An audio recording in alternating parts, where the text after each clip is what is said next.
Hello everybody, my name is Yash Bhosale, and this is my diversity story. I'm a junior at the University of Waterloo, and I'm pursuing a major in psychology with a minor in cognitive science. I was born in the United States and traveled to India with my Indian origin parents at the age of 2 months. I lived in India till I was 4 years old and loved listening to Bollywood songs. I lived and studied in Boston, Massachusetts from the ages of 4 to 12 and played soccer and tennis with a passion.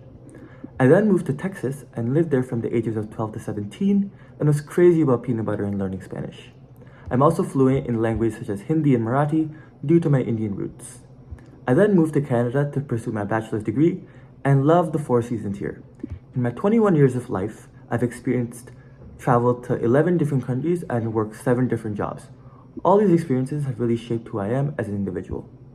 Travel has exposed me to a wide range of experiences and perspectives. In Australia, I gained an understanding of prioritizing personal life and family over work. Businesses in Australia start at about 6 or 7 a.m. and close by 5 p.m. This cultural perspective emphasizes that work is not the focus of their existence, and I too try to maintain a work-life or study-life balance based on the situation at hand.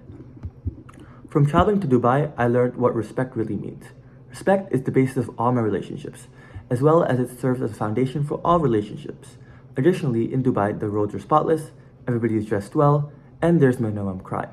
I've grown to appreciate these values and practices and inculcate them into my daily life. From visiting India, I learned that my problems really aren't that big at all. There are so many times in my life where I would be sitting and brooding over issues that are not that serious. In India, you'll see a 5-story house with a Mercedes, and if you pan your vision to the left about 50 feet, you'll see a humble shack with a family of 7 all sleeping on the ground and sharing a plate of food. This experience has shaped my perspective on the magnitude of life's problems and the importance of gratitude and simplicity. In New Zealand, I learned hospitality. My family and I visited a sanctuary and were very impressed by the family running it. We happened to reach after closing hours, but the family invited us in to take a look and even shared a meal with us. Here, I learned the importance of kindness and just being a nice person to everybody. The family's simple acts of kindness and human connection left an impression on me. In Mexico, I learned resourcefulness.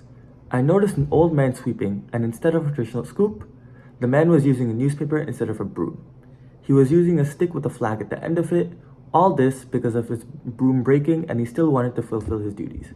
I've learned a lot from my travels as well and believe in the quote that travel is the only thing that you can buy that makes you richer.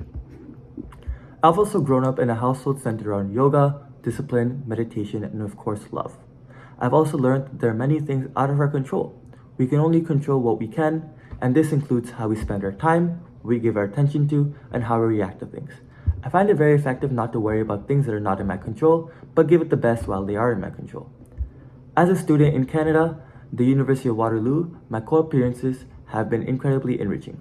The famous saying that give a man a fish and you feed him for a day, teach a man to fish and you feed him for a lifetime is my opinion of what Waterloo Co-op is really all about. It's about teaching students how to become professionals through professional development courses and work experiences that teaches them how to succeed in the real world. At Texas Elks Camp, I worked as a counselor. I was the only Indian American employee there, and even the children enrolled at the camp, not a single one of them was Indian American. As an Indian American, the stereotype being academically oriented, not being involved in socializing and playing sports was very prevalent. I took proactive steps to break the stereotypes by actively participating in social activities and sports. I took leadership roles in camper sports and made an effort to connect with all my fellow counselors. I even volunteered to take a yoga class fostering a more inclusive and diverse environment at the camp. I worked at Chipotle for a year and a half and found myself once again as the only Indian American. I noticed that my coworkers would effortlessly bond over shared topics, leaving me feeling somewhat isolated in those moments. At the same time, they would ask me about my culture, and I was more than happy to tell them all about it.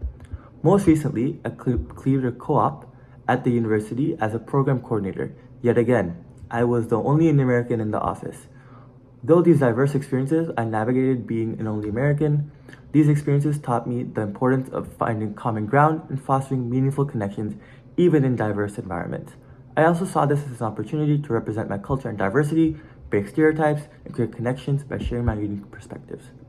My diverse experiences have shaped my personal character, attitude, and personality, making me generally stand out in various settings. I'm often recognized for my unique perspective, cultural competence, and storytelling. Thank you so much for listening, and I hope you have a great day.